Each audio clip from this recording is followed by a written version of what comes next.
Hoje lançamos o nosso último episódio do ano, Independência ou Morte. É uma grande honra ter chegado até aqui com vocês. Ano passado existiu o sonho de levar para milhões de brasileiros as informações que constantemente nos eram sonegadas. Graças a você, já foram produzidos 10 documentários totalmente gratuitos, 220 horas de aula envolvendo mais de 120 especialistas. 10 milhões de pessoas assistiram o nosso conteúdo. São centenas de pessoas e famílias que todos os dias despertam como brasileiras. A cada pessoa que torna-se membro, 1000 pessoas acessam o nosso conteúdo gratuito. É um marco na conscientização do país. O Brasil Paralelo é uma realidade. E o ano de 2018 será decisivo. É hora de fazer algo efetivo pela nossa cultura. Sabemos que ainda há um longo caminho pela frente. Precisamos de você para continuar impactando o povo brasileiro. E atenção, até a meia-noite desta quinta-feira é o último momento de você aproveitar o nosso preço promocional e se tornar membro. Depois disso, essa condição será encerrada. Aproveite e torne-se membro do Brasil Paralelo e até breve.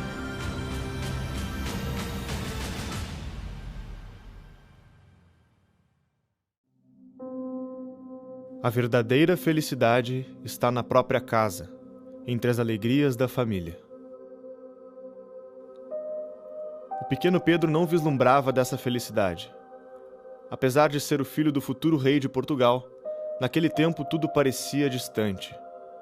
Odiado pela mãe, estimado pelo pai, mas vivendo sem o convívio de ambos, Pedro acabou por voltar-se para o seu irmão mais novo, Miguel.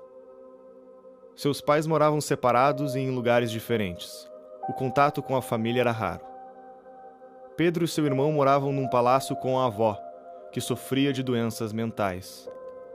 Os quartos e salas enormes, móveis antigos, janelas fechadas, a solidão e os gritos da avó ecoavam pelos corredores do extenso casarão. O pouco contato com as pessoas fez com que Pedro e Miguel desenvolvessem uma relação de amor e ódio um pelo outro. Compartilhavam a aparência, as feições e o temperamento impulsivo. Restando apenas Miguel para se relacionar, em meio à solidão e os surtos da avó, entre brigas e brincadeiras com o irmão, crescia o menino. Nos jardins do palácio, Pedro organizava pequenas tropas compostas por seus amigos e enfrentavam as tropas inimigas do irmão, sendo Pedro quase sempre o vencedor da brincadeira. Mal sabiam eles que essas batalhas de faz de conta seriam o prelúdio de uma disputa real.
O Dom Pedro I ele nasce no Palácio de Queluz, na Sala Dom Quixote, 12 de outubro de 1798. Ele foi uma criança abandonada, né? Ele foi vivia com a avó dele era louca, ele vivia sozinho com ela. A Leopoldina nasce nessa família super preparada para governar, antenada ao tempo dela, só que numa Europa revolucionada por Napoleão. Viena chega a ser tomada 2 vezes por Napoleão nesse período, e por 2 vezes a Leopoldina e a família tem que fugir de Viena. O Dom Pedro, ele nasce de um casal que vai se desunir. Ele estava começando a ser educado em Portugal. Com essa viagem, do nada, mudar uma corte inteira para a América, essa educação acaba se perdendo. Imagina uma criança que viaja para qualquer outro país aos 9 anos de idade. Ele vai absorver a língua, vai falar fluentemente, vai se sentir natural, né, daquele país, enfim. E foi o que aconteceu com Pedro I. A molecada de São Cristóvão ia para a rua, brincava com ele. Então ele teve realmente uma ligação muito forte com o povo no Brasil, com a cidade, né, do Rio de Janeiro. E a Leopoldina, ela, mesmo nessa balbúrdia que foi essa infância dela, com a perda da mãe, depois a perda da madrasta, ela recebe uma educação esmerada, uma educação como era imaginado que uma Habsburgo teria. Uma das disciplinas que os príncipes habsburgos tinham era fazer teatro. Por quê? Porque era a forma como você ia aprender a lidar com o público, que era o seu povo. Por aí você já começava a saber como se portar, como falar, como ser uma figura pública. Além de outras matemática, coisas que na época nem geometria, coisas que na época eram só homens, matérias para homens. Mulher não aprendia isso, mas as mulheres habsburgas aprendiam.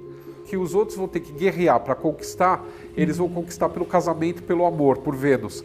Então eles começam a criar as melhores princesas na arte de se governar. O casamento dinástico entre 2 famílias é um tratado diplomático. Ponto. A Leopoldina, ela está imersa dentro de uma sociedade que está vivendo o início do romantismo. Chega uma joia para ela, que é um colar de diamantes, com um medalhão onde tem a miniatura do Dom Pedro, a esfinge do Dom Pedro pintada nesse medalhão. Todo mundo na corte fica embasbacado com o tamanho dos diamantes, e ela só está fixada na imagem do príncipe dela, né?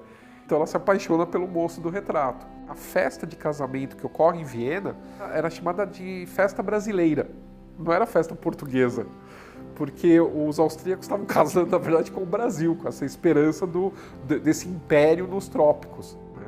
O João VI manda navios portugueses para Livorno para pegar a futura rainha de Portugal, como eles acreditavam, né? E aí é bonitinho ver o encontro dos dois, né? É 2 jovens totalmente tímidos, sabe? Os dois olhando pro pé um do outro, sabe? Assim, e aí dá uma olhadinha assim de rabo de olho para ver, né, como que é a pessoa que tá.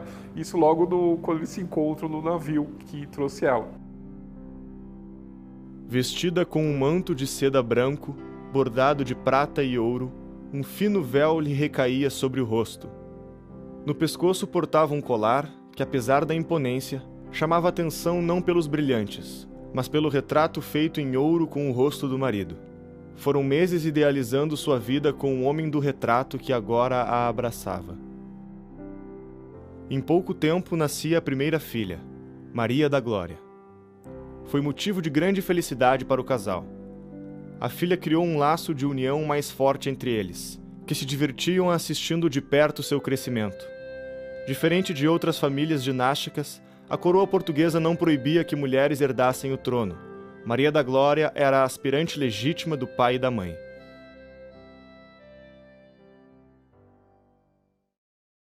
Nem tudo eram sorrisos. A medicina ainda não avançada na época fez com que a princesa e Dom Pedro viessem a perder um filho bebê e outro ainda em gestação.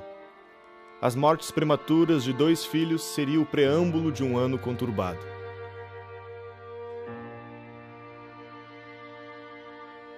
O velho continente europeu já não era mais o mesmo. As guerras de Napoleão e as ideias da Revolução Francesa deixaram marcas profundas não só na geografia, mas também no imaginário popular. Embora alguns reis tenham recuperado os tronos usurpados por Napoleão, eles nunca mais teriam o poder que outrora tinham. Uma nova era política estava começando. As notícias que chegavam ao Brasil causavam temor no povo e em toda a coroa. a revolução que acontecera em outras nações chegava à cidade do Porto.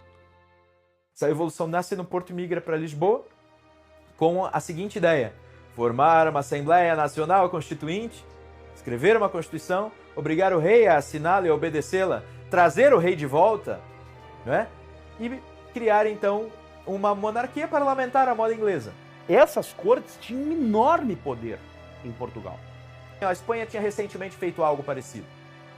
E a Espanha tinha imitado a França. Então, percebendo, a Assembleia Nacional Constituinte era um dos primeiros movimentos desse tal processo revolucionário. Então, o fato de Portugal abrir uma Assembleia Nacional Constituinte dava tremedeira nos nobres. Sobretudo, devia ter dado tremedeira do João VI. Então, você tem aí, primeiro, a circunstância da falta de funcionalidade da administração pública em Portugal. Você tem a circunstância do Brasil como aquele que estava centralizando o comércio internacional, então Portugal empobrecendo, e você tem a circunstância de Portugal estar sendo governado, primeiro, por um rei no Atlântico, lá onde era a colônia, e ao mesmo tempo por um administrador inglês, a Inglaterra se metendo. Os revoltosos tomaram as cortes, exigiam que a coroa retornasse e que o Brasil retrocedesse ao status de colônia. Dom João VI enfrentava mais uma vez duas opções amargas e excludentes. Teria que decidir por ficar no Brasil ou voltar para Portugal. E a Leopoldina desesperada nessa brincadeira toda. Tanto que ela pensa em fretar um navio escondido e fugir para Portugal se o Pedro for mandado para Portugal. Percebendo o impasse da família real, tropas portuguesas que estavam no Brasil exigiram que o rei aceitasse a Constituição que seria imposta. Dom Pedro, em um de seus atos de bravura, toma as rédeas da situação, envia soldados e suprime a confusão estabelecida pelos revoltosos. Mostrando-se hábil para agir em situações como esta, Pedro ganhava a confiança do pai e dos ministros, levando Dom João VI a finalmente tomar a decisão de voltar sozinho para Portugal, deixando seu filho como regente do Brasil. Antes de partir, teve uma conversa a sós com seu filho Pedro, e lhe deu o conselho que marcava a vida dele para sempre. E Dom João teria dito o seguinte para o Dom Pedro: se for para perder o Brasil, que seja para ti e não para esses aventureiros. O Dom João VI, na verdade, era muito esperto. Também tinha uma articulação dinástica por detrás disso, onde o Dom João VI consegue manter a coroa tanto do Brasil quanto de Portugal dentro da família de Bragança. Antes da melancólica partida, Dom João VI convocou eleições para eleger juntas governamentais nas principais províncias. Era uma maneira de ajudar o Reino do Brasil a manter a autonomia política perante a Revolução das Cortes. Foi por aclamação que um homem chegava à vice-presidência do governo de São Paulo, José Bonifácio de Andrade Silva. Um brasileiro de formação acadêmica ímpar, fluente em diversas línguas, aquele que viu a Revolução Francesa acontecer diante de seus olhos. Aquele que lutou com arma em punho contra o exército revolucionário francês, agora estava de volta ao Brasil para mudar a história de uma nação para sempre.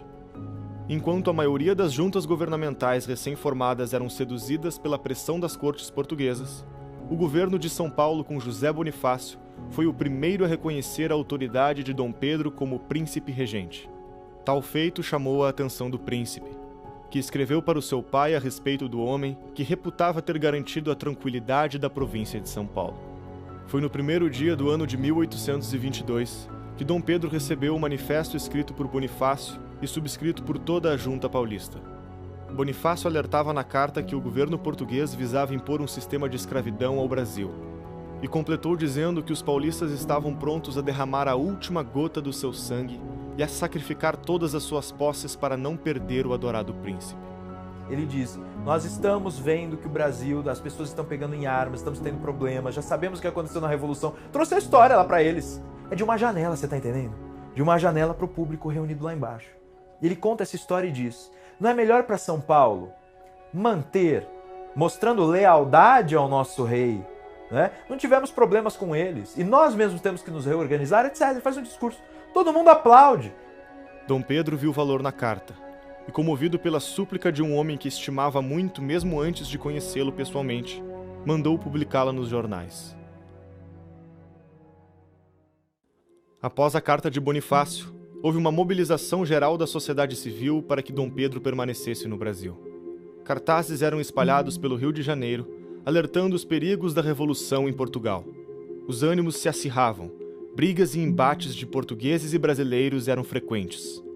O povo brasileiro havia expressado sua vontade, desobediência às cortes.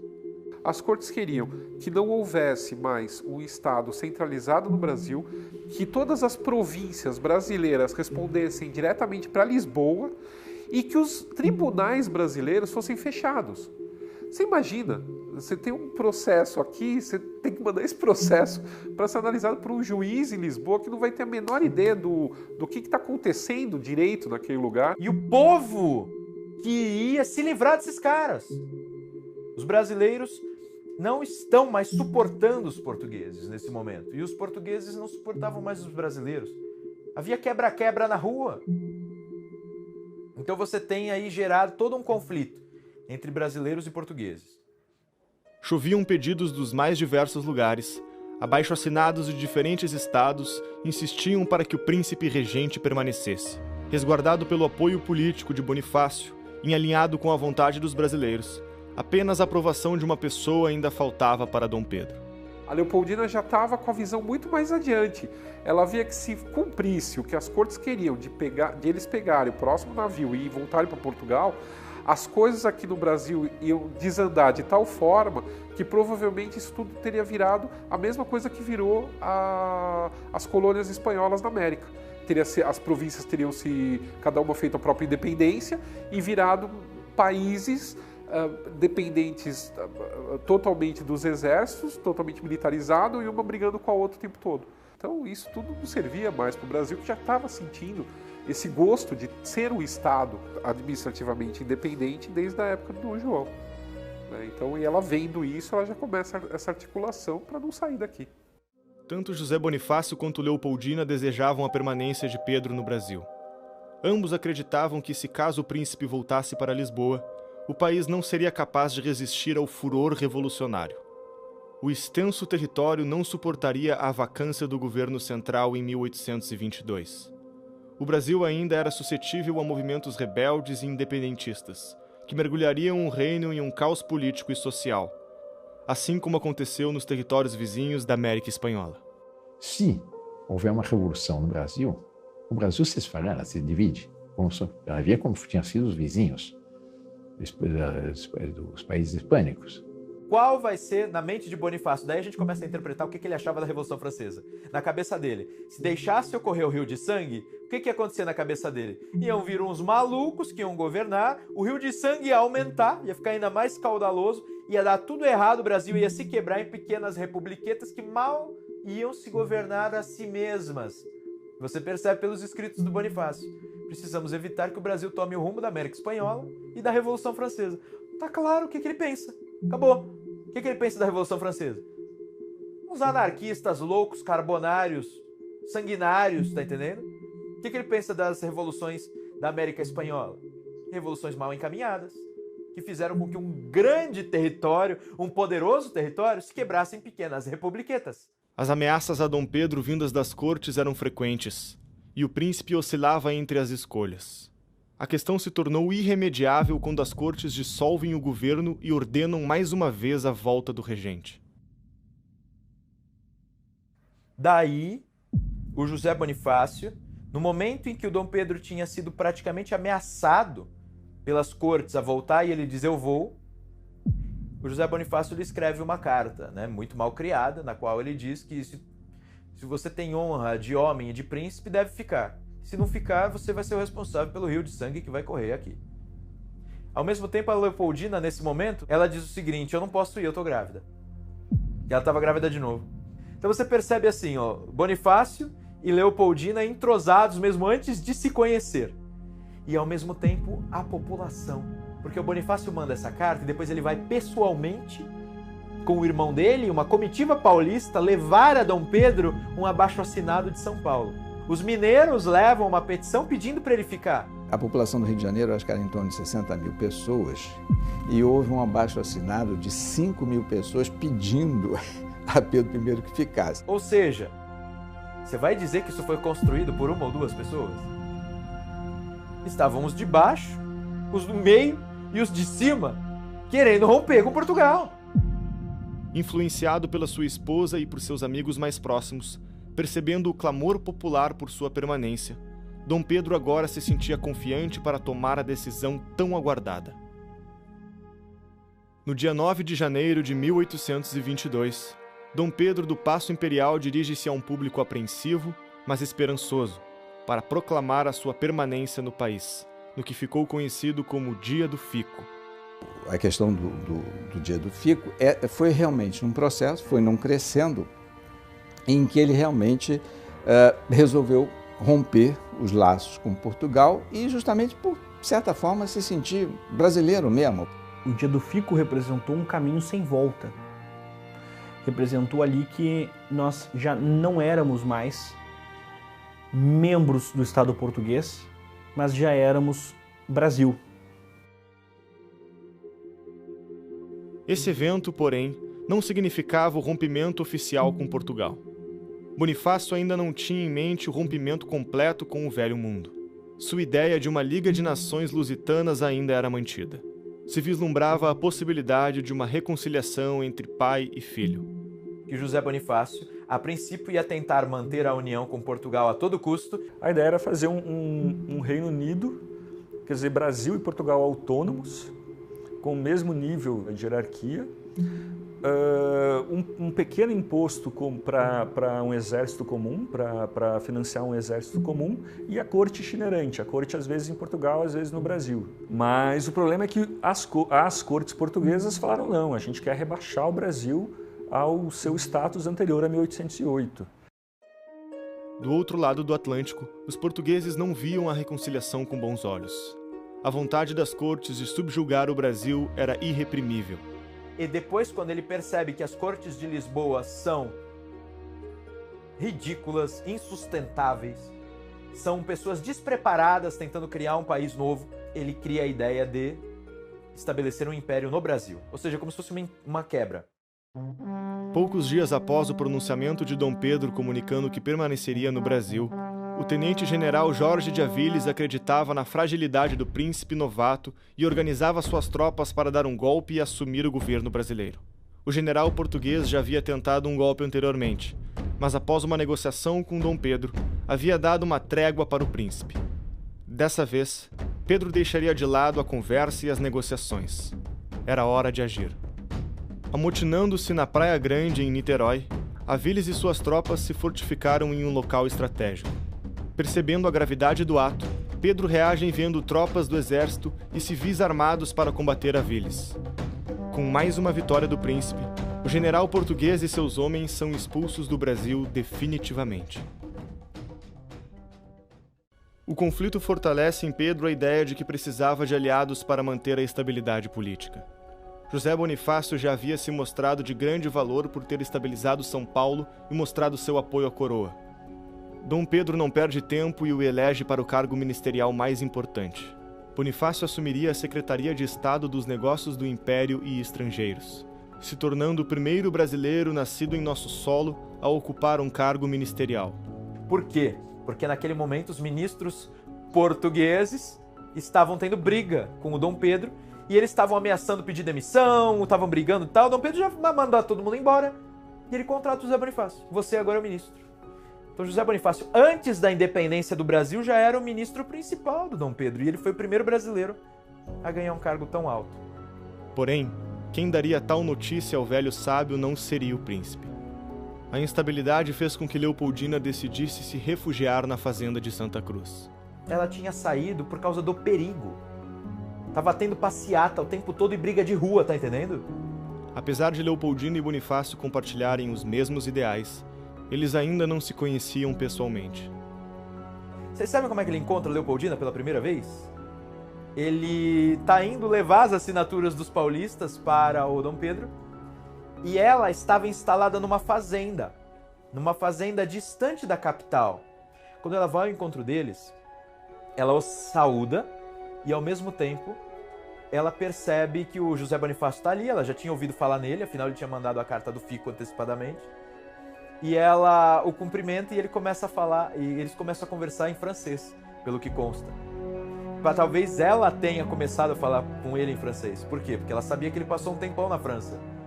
E depois eles mudam para alemão, porque provavelmente ele passou para o alemão percebendo o seguinte, não precisa ser em francês, pode ser em alemão. E ela teria ficado felicíssima de conversar com ele em alemão. Quando eles se encontram com uma princesa culta, que está percebendo o que Portugal está fazendo, vai saudá-los a cavalo grávida. E faz questão de dizer para eles, eu estou com vocês, acredito no que vocês acreditam. Então assim, eles ficam encantados com ela. A princesa causou comoção ao relatar o que pensava dos acontecimentos recentes e pela maneira carinhosa que falava. Arrancou lágrimas de Bonifácio e de sua comitiva.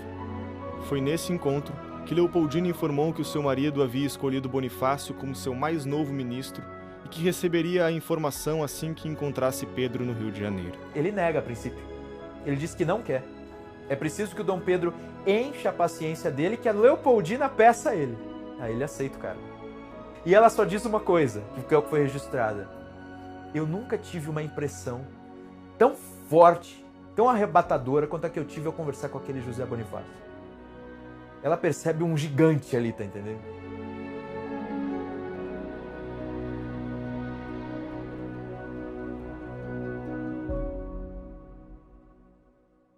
Com a situação aparentemente mais tranquila no Rio de Janeiro, Leopoldina resolve voltar da fazenda para o Palácio de São Cristóvão, no Rio de Janeiro. Porém, a viagem significaria mais uma perda para a família real. A vida na fazenda não era a mesma da capital do Império. As condições precárias da viagem e o calor escaldante mataram o ainda bebê, Dom João Carlos. Em cartas enviadas para seus pais, Leopoldina e Pedro culpariam os revoltosos portugueses pela morte do filho, dizendo que se não houvesse tanto tumulto e brigas, não haveria motivos para a viagem. As notícias da capital do Império demoraram para percorrer o extenso território brasileiro. Apesar da aclamação dos cariocas, o príncipe regente não sabia se receberia o apoio do resto do país para sua permanência no Brasil. Agora ministro, Bonifácio recomendou ao príncipe fortalecer os laços com a província e buscar apoio para sua causa. Ou seja, o projeto do José Bonifácio de manter Dom Pedro aqui para criar para manter o Império do Brasil como sucessor do tal Império Português é o que está prosperando. Rio de Janeiro havia se declarado fiel ao príncipe e às suas decisões. Dom Pedro e sua comitiva partem então para Minas Gerais.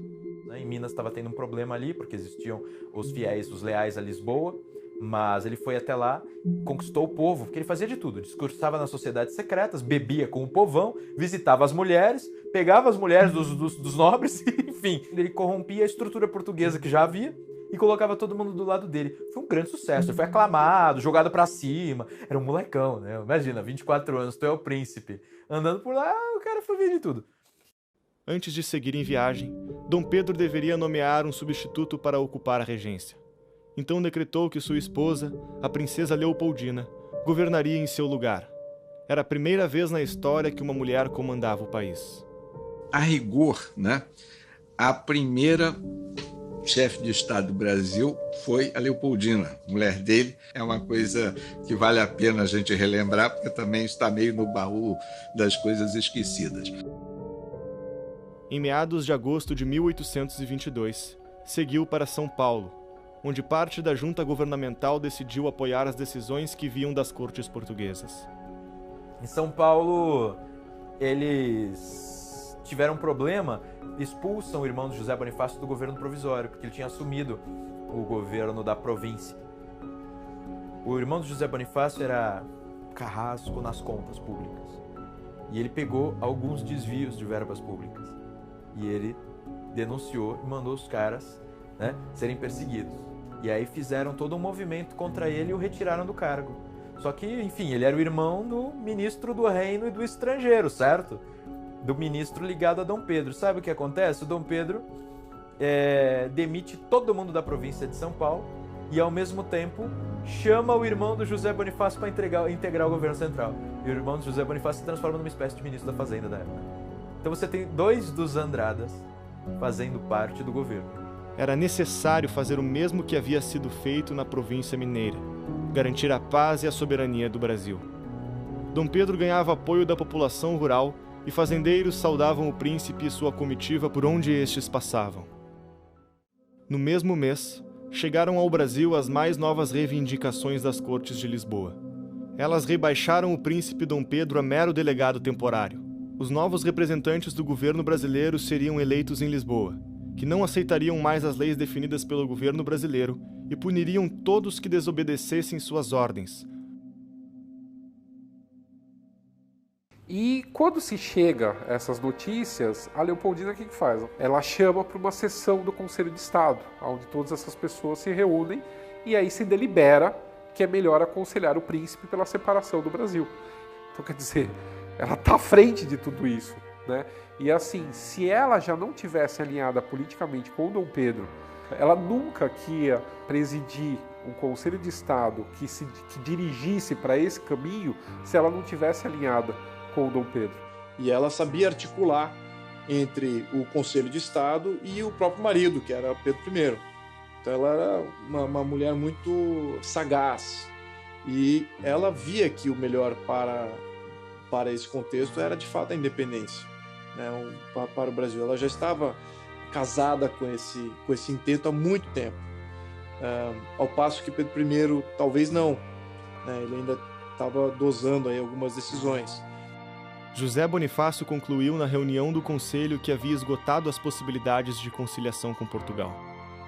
O Brasil fizera o possível para contornar a situação, mas as relações haviam chegado em um ponto irremediável. O destino do Brasil clamava por um rompimento com a coroa portuguesa. Em seguida, enviou um mensageiro para entregar a Pedro a carta que informava sobre a decisão arquitetada por Bonifácio e Leopoldina no Conselho. Quem assinou a ata da reunião do Conselho de Estado que decidiu a independência foi Dona Leopoldina. E Dom Pedro apenas recebeu a confirmação, que ratificou o ato de sua esposa. E ele recebe cartas, né? As cartas da Dona Leopoldina e as cartas de José Bonifácio explicando para ele o que tinha acontecido. Então a Dona Leopoldina diz para ele, olha, parece-me que é o momento, eles não estão para conversa, tá chegando aqui homens, estão chegando muitos homens, eles querem te levar à força, etc, etc. É hora. A emblemática carta de Bonifácio também chegaria a Dom Pedro no fatídico dia.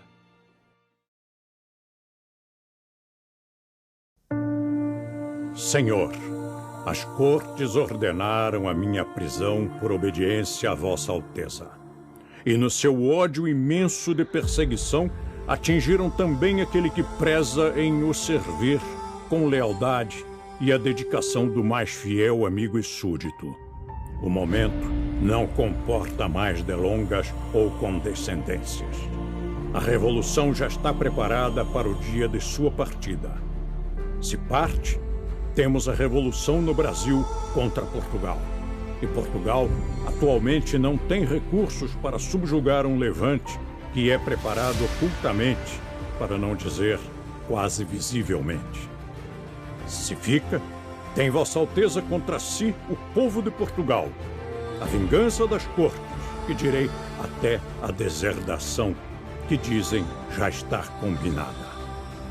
Ministro fiel, que arrisquei tudo por minha pátria e pelo meu príncipe, servo obedientíssimo do senhor Dom João VI, que as cortes têm na sua detestável coação, eu, como ministro, aconselho a Vossa Alteza que fique e faça do Brasil um reino feliz, separado de Portugal, que é hoje escravo das cortes despóticas. Senhor, ninguém mais que sua esposa deseja a sua felicidade. E ela lhe diz, em carta que com esta será entregue, que Vossa Alteza deve ficar e fazer a felicidade do povo brasileiro, que o deseja como seu soberano, sem ligações e obediências às despóticas cortes portuguesas que querem a escravidão do Brasil e a humilhação do seu adorado príncipe regente. Fique, é o que todos pedem ao magnânimo príncipe que é Vossa Alteza, para o orgulho e felicidade do Brasil. E se não ficar, correrão rios de sangue nesta grande e nobre terra, tão querida do seu real pai, que já não governa em Portugal, pela opressão das cortes, nesta terra que tanto estima a Vossa Alteza e a quem tanto Vossa Alteza estima. Arrancando a braçadeira azul e branca que simbolizava Portugal, Pedro atirou-a no chão, dizendo: "Tirem suas braçadeiras, soldados. Viva a independência, a liberdade e a separação do Brasil." O príncipe ergueu a espada, no que foi seguido pelos militares. Os paisanos tiraram o chapéu e Dom Pedro disse: "Pelo meu sangue, pela minha honra, pelo meu Deus, juro fazer a liberdade do Brasil." Brasileiros, a nossa divisa de hoje em diante será: independência ou morte.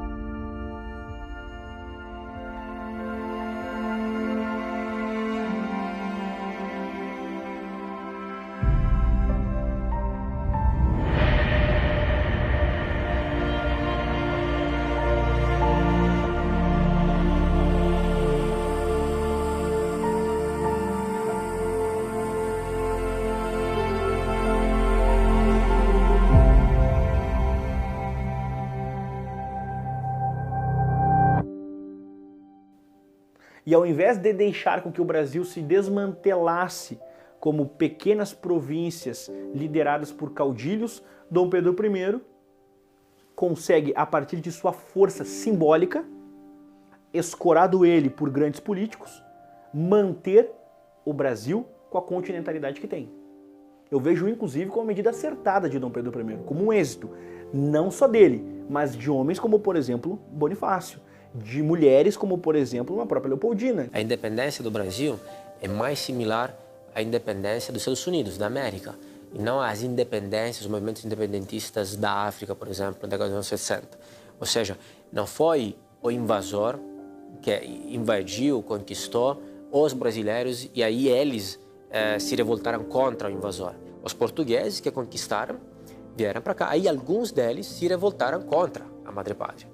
Aí teve uma cisão, foi exatamente o que aconteceu nos Estados Unidos, só que ela é explicitamente chamado de secessão. Nossa independência foi muito mais uma emancipação de um filho que se tornara maior, aliás, muito maior que o pai, do que guerras fratricidas como foram nossos vizinhos hispano-americanos.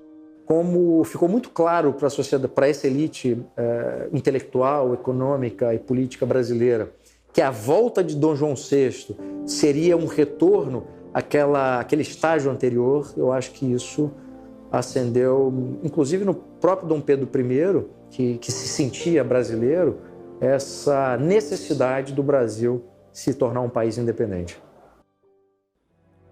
Enquanto Dom Pedro e sua comitiva retornavam de São Paulo para o Rio de Janeiro, a organização do mais novo Império das Américas começava pelas mãos do ministro Bonifácio e da agora Imperatriz Leopoldina. Ela, junto com Bonifácio e o artista francês Jean-Baptiste Debré, idealizaram e desenharam o que seria a bandeira do Império do Brasil. A bandeira uniria o verde da família Bragança e o amarelo da família Habsburgo. No coração da bandeira estava a cruz da Ordem de Cristo, símbolo do começo da trajetória de homens destemidos que um dia cruzaram o Atlântico e encontraram o paraíso tropical. Aqueles que primeiro chegaram aqui não poderiam imaginar o destino que a cruz trazida por eles teria, e agora lá estava ela. Após séculos de histórias de batalhas, presente na bandeira hasteada por um povo finalmente independente.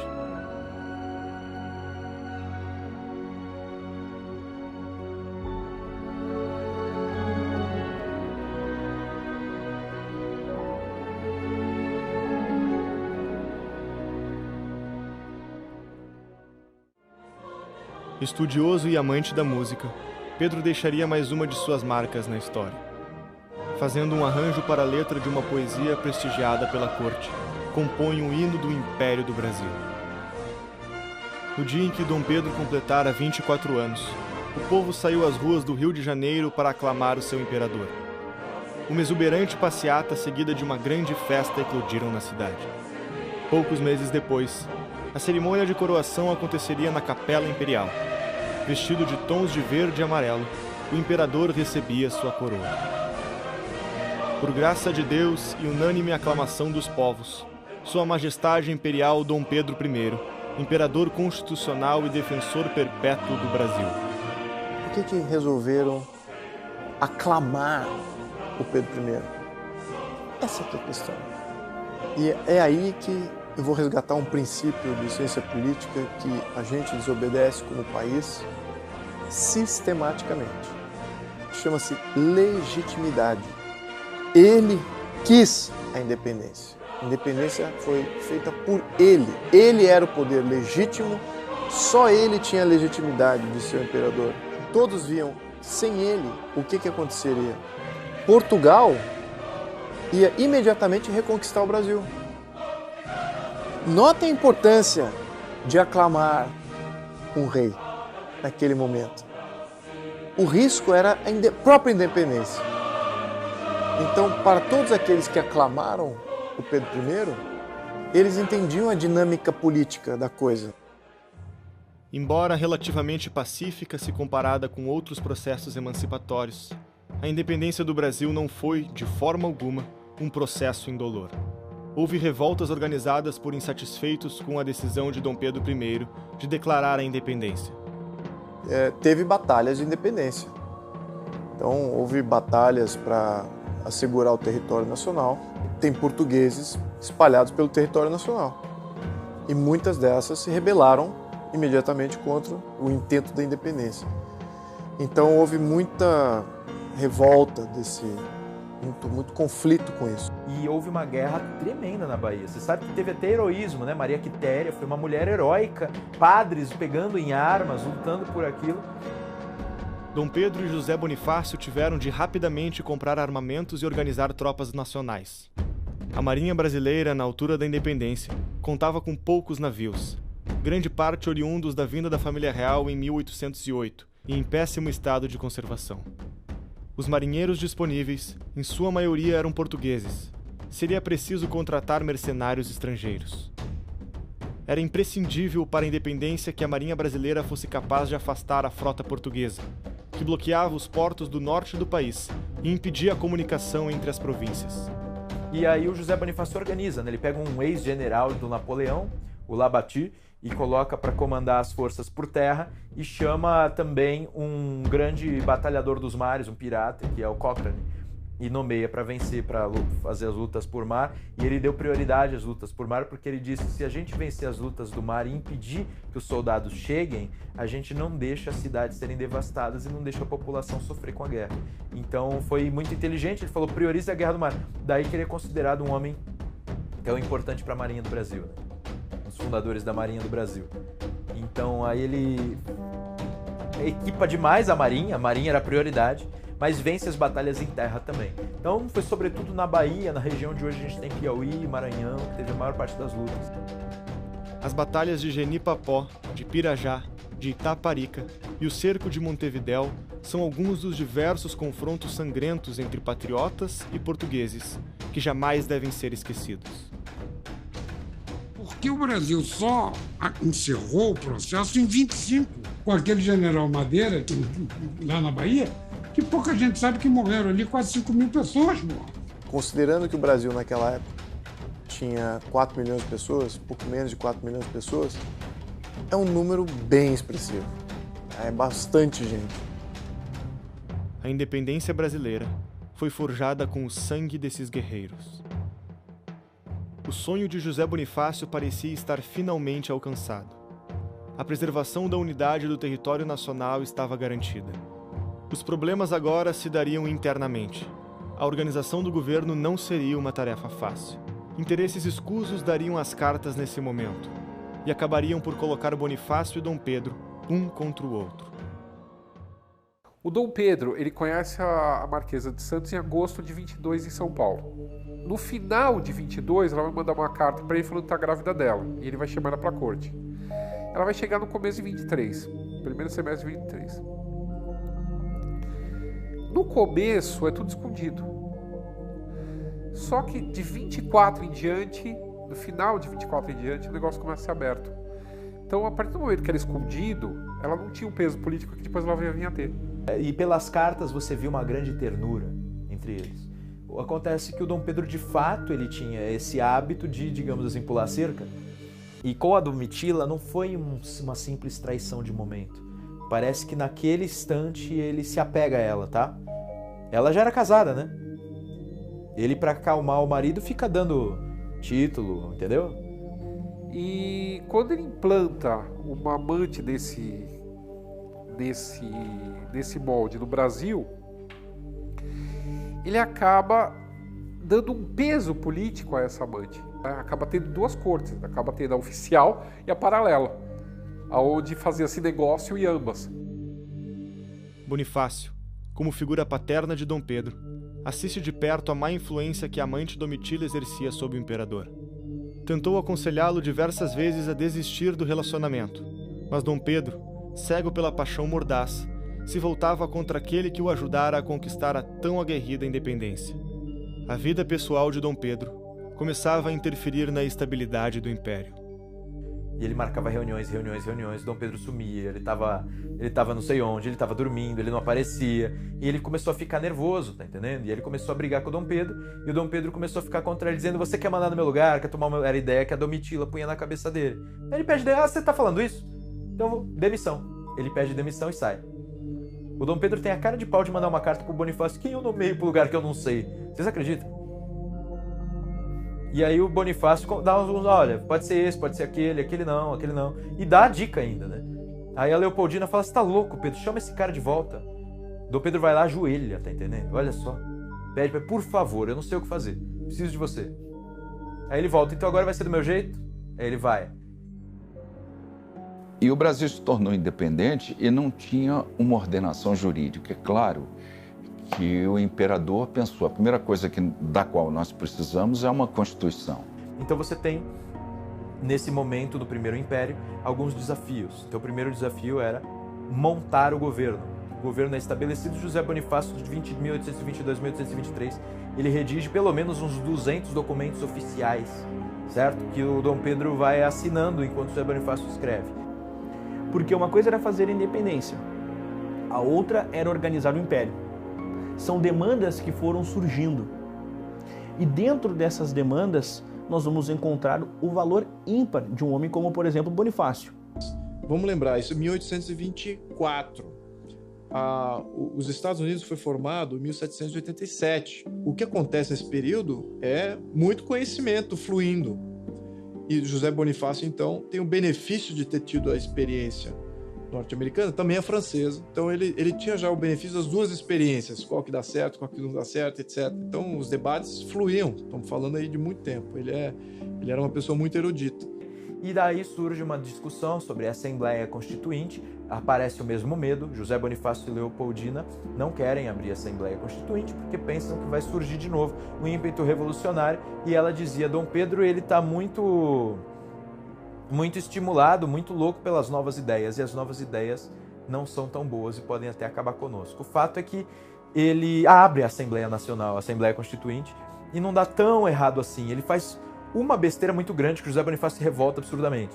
O grupo maçom dá para ele folhas em branco para ele assinar. Nós vamos redigir a Constituição aqui. Então assina. Dom Pedro assina. José Bonifácio fica revoltado. Fala para ele ir lá, pegar de volta e rasgar aquela porcaria toda.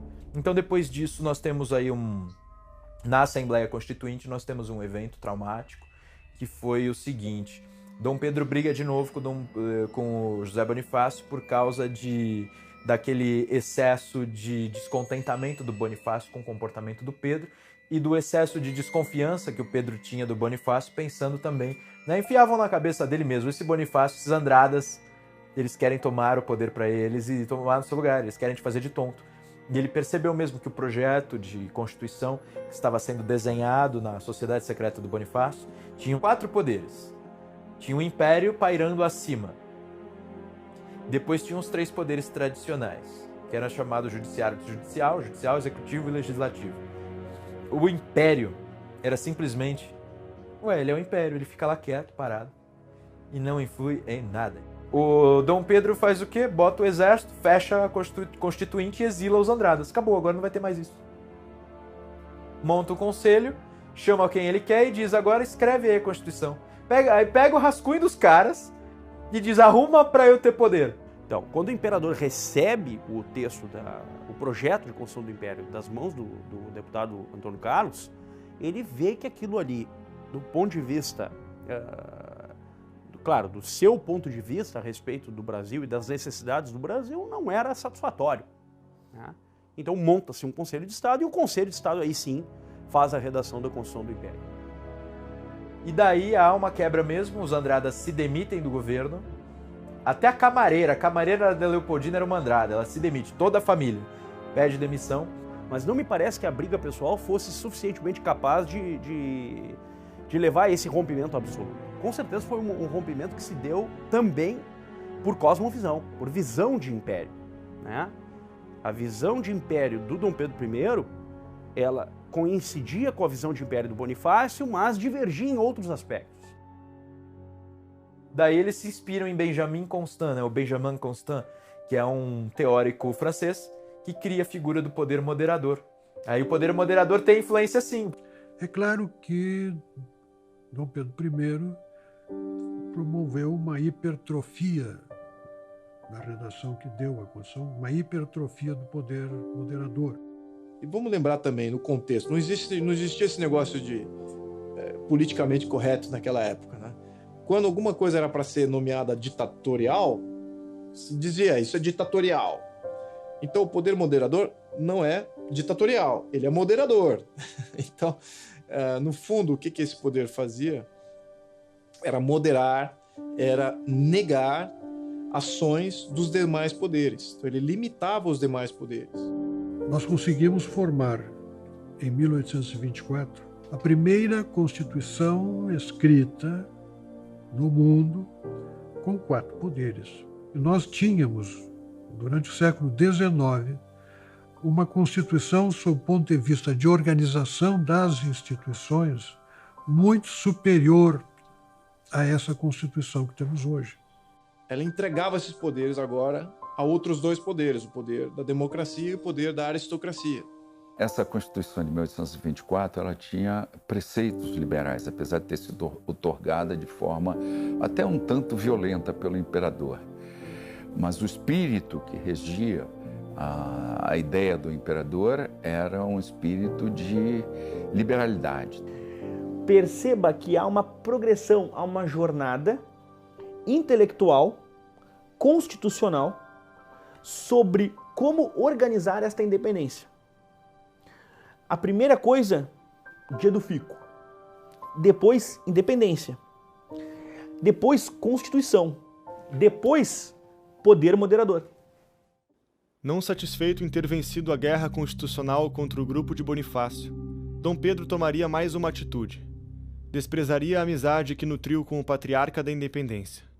Uma vez grandes companheiros, tanto estimados um pelo outro, agora se comportavam como inimigos.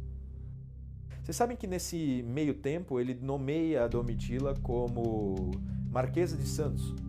José Bonifácio diz, né, esse moleque desgraçado deu o título dela de Marquesa de Santos para nos humilhar. Ela pega a pátria dos Andradas, que ele chamava de Santos, e dá o título para aquela... Não preciso dizer, né? Ele usa uma palavra horrorosa. E ele ainda sugere qual será o brasão dela, né? Lá em Santos tem um lugar que tinha uma montanha com um formato meio esquisito que era chamado de pau grande. Ele diz o brasão dela tem que ser o pau grande. Então, assim, o José Bonifácio fala isso, né? Deixa claro que ele não tem o menor respeito pela Domitila. Mas ela é nomeada Marquesa de Santos quase que numa provocação. Ela não era de Santos, né? A perda da amizade de Bonifácio não seria a única perda para Dom Pedro. Forçada a conviver com o amante do esposo na própria casa, Leopoldina sofreu calada em troca da estabilidade do império. Lembrando de tudo que aprendeu com sua família, manteve-se consciente de suas responsabilidades como imperatriz. Leopoldina resolve se fechar e amargurar em silêncio o desprezo do marido. O resultado seria uma profunda depressão e debilitação de sua saúde.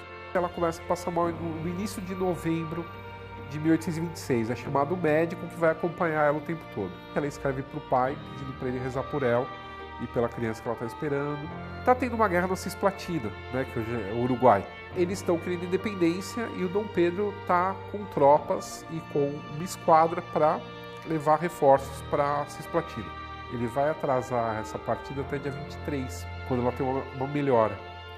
Quando eles se despediram, o Dom Pedro e a Leopoldina, ela teria dado uma aliança para ele, que eram 2 anéis que se juntavam. E aí um estava escrito Leopoldina e o outro estava escrito Pedro. E ela falava que os dois que tiveram desunidos na vida se pudessem se unir na eternidade, uma coisa assim. E que ela sabia que quando ele voltava, ela não ia mais estar viva. Dia 29 à tarde ela tem uma piora de novo e ela não sai mais da cama. Os médicos até então estavam achando que o problema era a gravidez. E ela tem um aborto no dia 2. Quando ela tem esse aborto, eles ficam apreensivos, porque a criança que ela aborta, que está com quase 4 meses, o feto estava intacto. Era o corpo dela, já por causa da doença, expelindo a criança. Já era um processo de morte. E aí ela falece em 11 de dezembro de 1826, às 10h15 da manhã, ela morre. Para que você tenha uma ideia, todas as catedrais do país tinham um monumento a ela, como se ela tivesse sido sepultada em cada uma delas. Ela era uma pessoa, assim, como ser humano, formidável, né? Era extremamente caridosa com todos. Foi a primeira mulher a assumir o poder supremo desse país. Ela foi a primeira pessoa, antes até do próprio Dom Pedro, a perceber, né, que o Brasil ele teria que ser um país livre. Ela, Leopoldina, vai ter conseguido ser amiga de Dom Pedro I, atestado de grandeza, de virtude. Ou seja, ela vai ter superado certas coisas. E certas coisas bem pesadas, bem drásticas. Como, por exemplo, o próprio convívio forçado com a Marquesa de Santos. Eu pude ver que eles eram muito mais do que simples iconografias, né, de museus, de livros. Eles eram seres humanos como nós, eles tiveram uma vida como nós temos hoje a nós.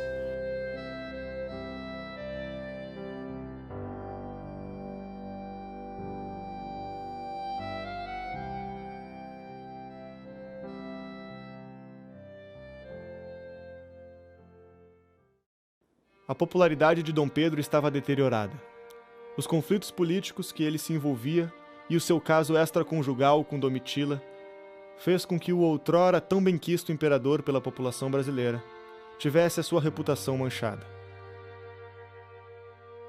Muito disso se deve à forma como ele conduziu não só o seu casamento, mas a sua vida pública. A partir do momento que ele se envolve com a Marquesa, a partir do momento que a mulher dele morre, a partir do momento que começa essa questão toda do poder entre ele e a Assembleia, essa queda de braço política, e os jornais, o Repúblio, a imprensa em geral, ela vai desconstruindo a imagem do Dom Pedro e aí a população começa a detestá-lo. A perda da província cisplatina foi um motivo adicional para o crescimento da insatisfação popular. A guerra era detestada pelo povo brasileiro desde o início, em razão do sacrifício de vidas por uma causa perdida. E acaba que ninguém ganha, né? Tem mortes de todos os lados, a guerra é horrível. Você sabe que o Brasil ganha tudo no mar e a Argentina ganha tudo em terra e não consegue ter resultado. E aí que vem a intervenção, que dizem, né, que foi intervenção inglesa, mas a gente sabe que foi o seguinte: na verdade os dois países queriam trégua já, porque de fato o perigo para o Brasil era que a Argentina invadisse o Rio Grande do Sul e Mato Grosso. E o perigo para a Argentina era o seguinte, que o Brasil tomasse toda a saída ali do mar. Então, assim, não era interessante para nenhum dos dois. Então, a ideia é que eles fizeram uma trégua aí, e aí que inventaram. Então, não é nem Brasil e nem Argentina, é Uruguai. Porque tem aquele rio ali que é Uruguai e acabou. O menino que cresceu sozinho no Palácio de Queluz se encontrava mais uma vez na mesma situação. Após a morte da esposa, Pedro percebeu o quanto havia a tratado de maneira desumana. Leopoldina era querida pelo povo. Sua popularidade se estendia a todas as classes. Amava seu marido incondicionalmente, apesar de todas as decepções vividas. A saudade da esposa era motivo de grande aflição para Dom Pedro. Sua amante não conseguia fazê-lo superar os sentimentos que guardava. Um dia, Domitila encontrou Pedro abraçado em um retrato da falecida esposa. Chorando, Pedro dizia que havia visto o espírito infeliz de Leopoldina e esbravejou: "Larga-me, sei que levo vida indigna de um soberano. O pensamento da imperatriz não me deixa." Após muitas insistências de Pedro, Domitila deixa o palácio definitivamente. Percebendo todos os seus erros e como havia se tornado um homem que detestava, Pedro resolveu se tornar independente de suas velhas atitudes, começando por um novo casamento. Seus desvios amorosos repercutiram na Europa. Ao enviar emissário para o velho continente a fim de encontrar uma nova esposa, Pedro se frustrou ao receber notícias recusando seu pedido devido à sua má reputação. No dia 15 de outubro de 1829, chegava ao Rio de Janeiro a fragata na qual a nova imperatriz brasileira estava. Amélia de Leuchtenberg, nascida em Milão, impressionou ao esposo por sua beleza e cuidado com os filhos, que agora tomava conta. Um homem novo, amadurecido com as decisões que tomara na vida, Dom Pedro havia mudado seu comportamento. Uma vez promíscuo, agora a fidelidade com relação à nova esposa se mostrava resiliente, trazendo a normalidade de volta à vida pessoal do imperador. O Brasil estava independente e Dom João VI não podia mais contar com seu filho como sucessor do trono português. Dom João falece por causas misteriosas, restando a Pedro abdicar do trono em favor de sua filha mais velha, que estava a caminho de Portugal. Mas o irmão de Pedro, Miguel, tinha outros planos para o governo português. Acaba não dando nada disso certo. O Dom Miguel dá um golpe de Estado em Portugal. Essa filha que estava indo, a Maria II, que estava indo para Portugal, acaba sendo desviada para a Inglaterra e da Inglaterra volta para o Brasil. Quando ela volta para o Brasil, vem um monte de português junto. Tudo exilado pelo golpe de Estado do Dom Miguel. Aí começa a ter duas cortes no Rio de Janeiro. A corte brasileira e a corte da rainha, a Maria II, com todos esses portugueses em volta. O povo do Rio de Janeiro começa a achar que vai virar de novo colônia de Portugal o negócio. Com a corte portuguesa instalada no Brasil após o golpe de Miguel, a animosidade entre portugueses e brasileiros mais uma vez resultou em violentos conflitos. No Rio de Janeiro, faziam festividades para homenagear Dom Pedro, quando brasileiros atacaram os portugueses, quebrando vidraças e luminárias. Os portugueses reagiram jogando pedras e garrafas. O conflito durou 3 dias e ficou conhecido como a Noite das Garrafadas. A Assembleia decide agir perante o caos e exige que Dom Pedro tome providências em relação aos ataques feitos aos brasileiros. Dom Pedro ignora o pedido. A revolução estava pronta. Em abril de 1831, ele é obrigado a renunciar, porque assim, ele não contava mais com o apoio do exército. Estava tendo uma revolta no Rio de Janeiro, por conta que achavam que ele ia acabar com a Constituição, uma loucura, uma loucura fomentada pela imprensa, que acabou levando a população à rua e pressionando ele para renunciar. O primeiro reinado acaba justamente porque Dom Pedro se vê esgotado. Ele já não tinha nenhuma liderança ao seu lado, ele já tinha contra ele todos os grupos possíveis, mesmo dos fazendeiros. Ele quebrou a economia também, enfim. E ele resolve abdicar. Na mesma madrugada, com roupas civis, acompanhado da esposa, Pedro parte para a Europa, entregando sua carta de abdicação para que seja lida aos brasileiros. Era a última vez que pisava na terra que havia se tornado independente por suas mãos poucos anos antes. Quando saiu do palácio, as crianças estavam dormindo. Pedro visitou os quartos de seus filhos e beijou cada um deles silenciosamente, mal contendo as lágrimas. Ele percebeu que ele não tinha condições de desenvolver a partir do zero um legado, enquanto que ele percebia que em Portugal era possível manter um legado já existente. O rei soldado teria pela frente sua última guerra. As batalhas de faz de conta que outrora fizera com o irmão se tornariam agora realidade. Protagonizando a mais longa e sangrenta guerra civil da história de Portugal, os portugueses que queriam uma constituição e liberdade viam esperanças em Dom Pedro, contra Miguel, o irmão absolutista. Ele vai primeiro para a Inglaterra, da Inglaterra ele se estabelece na França, e na França ele começa a armar um plano para invadir Portugal e destronar o irmão, colocar a filha, que seria a legítima herdeira, no trono português e voltar à Constituição, porque o Dom Miguel ele representa todo o atraso do absolutismo. Veio para a Inglaterra, recrutou um exército de 7.500 mercenários, mais umas centenas largas de voluntários portugueses que também entraram. O jovem que admirava os feitos militares de grandes generais e que nunca teve afeição aos estudos tinha personalidade valente. Pedro auxiliou feridos, construiu trincheiras, fez refeições entre os soldados e guerreou sob fogo pesado, enquanto homens ao seu lado eram alvejados e dilacerados. Ele está com um exército reduzido, que acaba sendo cercado na cidade do Porto. A proporção era tipo 1:1000, o exército dele para o exército do Dom Miguel. Ele enfrenta o cerco do Porto durante meses. O Dom Miguel ele tinha dado uma de Stalin, ele tinha matado todo mundo que ele achava que era liberal e tal.